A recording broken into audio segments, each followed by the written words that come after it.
दोस्तों, आप लोगों ने आपके डे टू डे लाइफ में कई बार ऐसे सेंटेंसेस या तो कहे होंगे या तो सुने होंगे, जैसे अच्छे दिन आने वाले हैं, या फिर दिवाली आने वाली है, वीकेंड आने वाले हैं। जैसे आपके दोस्त वादों के पक्के नहीं हैं, मैं वादों का पक्का हूं। इस तरह से कुछ सेंटेंसेस आप मुझे सब कुछ बेझिझक बता सकते हो, आप उसे सब कुछ बेझिझक कह सकते हो। कुछ इस तरह के सेंटेंसेस, वो सब तो ठीक है, लेकिन पैसों का क्या? वो सब तो ठीक है, लेकिन आपको इंग्लिश में बात करनी चाहिए। सारी मुसीबतों की जड़ आपके दोस्त हैं, या फिर आप ही सारी मुसीबतों की जड़ हो। मैं दावे के साथ कह सकता हूं कि दोस्तों, आप लोगों ने ऐसे सेंटेंसेस या तो सुने होंगे या तो बोले होंगे, लेकिन सवाल यह है कि क्या आप इन्हें इंग्लिश में ट्रांसलेट कर सकते हैं? अगर आप नहीं कर सकते हैं तो चिंता वाली कोई बात नहीं है। आज की इस वीडियो में मैं आपको सिखाने वाला हूं कि इन सेंटेंसेस को आप कैसे अपनी स्पीकिंग में ऐड कर सकते हैं। कौन से रूल्स है, वो कौन से स्ट्रक्चर्स है जिनकी मदद से आप सीखेंगे कि इन्हें हम कैसे इंग्लिश में ट्रांसलेट कर सकते हैं। चलिए आज की इस वीडियो को स्टार्ट करते हैं।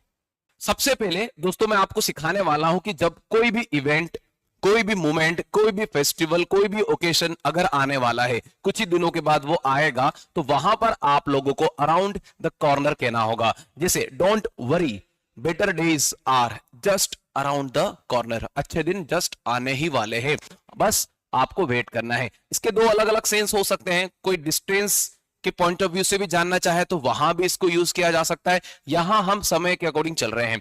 कुछ और भी सेंटेंसेस है जो आप लोगों को सुनना चाहिए, जैसे हर बर्थडे, उसका जो birthday is around the corner, so I need to buy a gift. उसका जो जन्म दिवस है आने ही वाला है, कुछ ही दिनों में आ जाएगा, मुझे क्या करना है?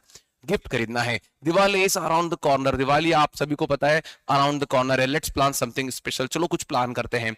Summer vacation is around the corner and I can't wait. चूंकि अभी विंटर है, खैर कोई बात नहीं, लेकिन कह सकते हैं कि यहां पर आप जो है अराउंड द कॉर्नर लगाकर जो भी आने वाला है, जो भी इवेंट, जो भी मोमेंट, जो भी फेस्टिवल आने वाला है, वहां आप लोग ये इडियम जरूर यूज करें। और वो क्या है? Around the corner. सेकेंड वाला है, जब भी आप कहो कि मैं अपने वादों का पक्का हूं, मेरे दोस्त वादों के पक्के नहीं है, मेरे पिताजी उनके वादों के पक्के हैं, वहां पर आप लोगों को कहना होगा man of the word. Sentences थोड़े से देखने होंगे आप लोगों को।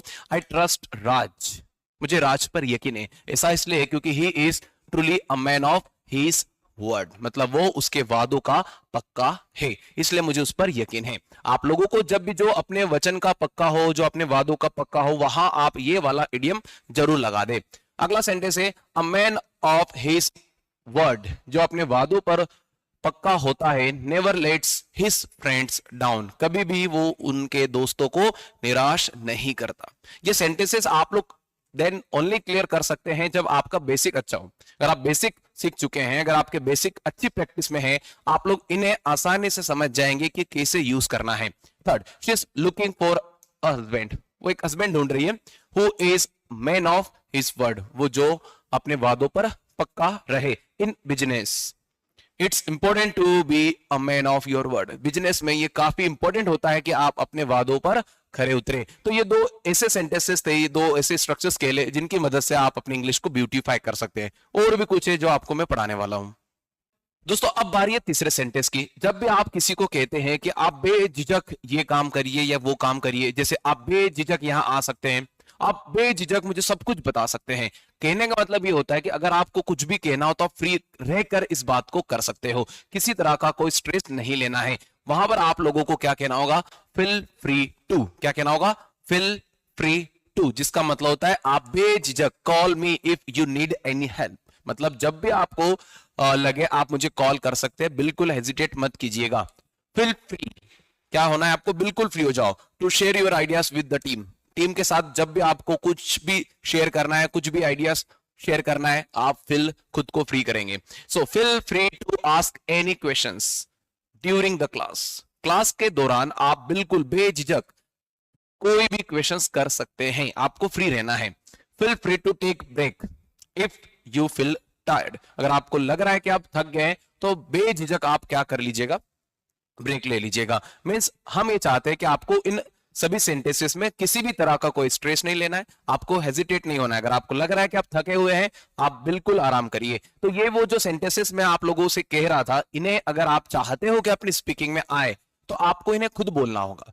इन 4 सेंटेंसेस के बेसिस पर आप समझ चुके हैं कि आपको इन सेंटेंसेस को या इनके जैसे सेंटेंसेस को कैसे इंग्लिश में करना है। अगर आप ये चाहते हैं कि ये आपकी स्पीकिंग का हिस्सा बने, तो फिर आपको अपने लेवल पर अपनी कोशिश करते रहना होगा, आपको बार बार सेंटेंसेस बोलना होगा। इसके बाद जो मैं आपको बताने वाला हूं वो है, वो सब तो ठीक है लेकिन पैसों का क्या, वो सब तो ठीक है लेकिन मैं आप पर ट्रस्ट नहीं कर सकता, वो सब तो ठीक है, वो सब तो ठीक है। इसके लिए आप कहेंगे that's all fine, that's all fine. जैसे that's all fine but you should focus on your health. अच्छा, वो सब तो ठीक है जो भी आप कह रहे हो, लेकिन सबसे जरूरी क्या है कि आपको अपनी हेल्थ पर थोड़ा सा फोकस करना पड़ेगा, ध्यान देना पड़ेगा। दैट्स ऑल फाइन, वो सब तो ठीक है but I think we need more time. वो सब तो ठीक है जो भी आप कह रहे हो मैं उससे ओके करता हूं, लेकिन हमें किसी चीज की जरूरत है, तो वो क्या है, more time. That's all fine, वो सब तो ठीक है but I think we need more time to finish this project. हमें और समय चाहिए इस काम को, इस प्रोजेक्ट को खत्म करने के लिए। That's all fine but we should also consider the budget. वो सब तो ठीक है लेकिन हमें बजट को भी लेके चलना होगा, पैसे को भी लेके चलना होगा। जैसे मैंने पूछा था कि पैसों का क्या, तो वहां कहेंगे that's all fine but what about, but what about money.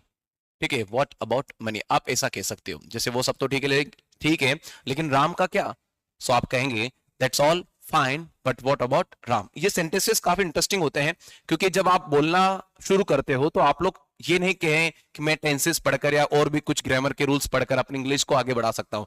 ये वो है जो आपको हेल्प करेंगे, जहां आप कुछ भी नहीं कह पा रहे हो इनको यूज करो, ये जरूर आपकी मदद करेंगे। लास्ट है, सारी मुसीबतों की जड़। अब जड़ को हम क्या कहते हैं, root. So root cause of all the troubles. जैसे मान के चलिए कि मेरे दोस्त सारी मुसीबतों की जड़ है, तो मैं क्या कहूंगा, सेंटेंस देख लो, ये जो लिखा है कि आपके दोस्त, फिलहाल यहां पर लिखा है कि आपके दोस्त सारी मुसीबतों की जड़ है। So your friends are the root cause of all the troubles. मेरे दोस्त होंगे तो माय फ्रेंड्स, मेरे भाई के दोस्त माय ब्रदर्स फ्रेंड। जैसा सेंटेंस वैसा subject. You have always been, आप हमेशा से क्या रहे हो, the root cause of all the troubles. सारी मुसीबतों की जड़ हमेशा से आप ही रहे हो। एक और है, लैक ऑफ ट्रस्ट। अगर आपको ट्रस्ट की कमी है, is the root cause of all the troubles between friends. दोस्तों के बीच में जो मुसीबत की जड़ होती है वो क्या होती है, ट्रस्ट। अगर नहीं है तो चलिए, ईगो इज समटाइम्स, कभी कभार आपका ईगो जो होता है ना, सारी मुसीबतों की जड़ होती है इन रिलेशनशिप्स। तो दोस्तों, ये जो सेंटेंसेस आप लोग देखते हैं ना, ये सेंटेंसेस नहीं, ये सिचुएशंस है। आप लोगों को देखना होगा कि फ्रेंड्स की बात हो रही है, ठीक है, यहाँ पर ट्रस्ट की बात हो रही है, यहाँ पर ईगो की बात हो रही है। So you can connect, you can relate with your own situation. So ये जो 4 से 5 सेंटेंसेस मैंने आप लोगों को पढ़ाए, उम्मीद यही करता हूं कि आप लोगों को अब इन सभी की इंग्लिश आसानी से आप लोग कर पाएंगे। अगर आपको लग रहा है कि 1-2 बार और प्रैक्टिस की नीड है, तो इस वीडियो को आप दोबारा देख ले। जैसे अच्छे दिन आने वाले हैं, तो आप लोग यहां पर क्या लगा रहे हो, अराउंड द कॉर्नर। ठीक है, वादों का अगर कोई पक्का होगा तो मैन ऑफ द वर्ड। ठीक है, ये आप लोगों का एक शॉर्ट रिवीजन। बेझिझक तो फिल फ्री। ठीक है, वो सब तो ठीक है, दैट्स ऑल फाइन। ठीक है, ये आप लोग याद रखेंगे, दैट्स ऑल फाइन। और अगर सारी मुसीबतों की जड़ की बात करोगे, so the root cause of all the troubles. तो दोस्तों, उम्मीद करता हूं कि छोटी सी वीडियो आपके लिए काफी इंफॉर्मेटिव रहेगी। कुछ इसी तरह की और वीडियोस देखने के लिए आप हमें फॉलो जरूर करें।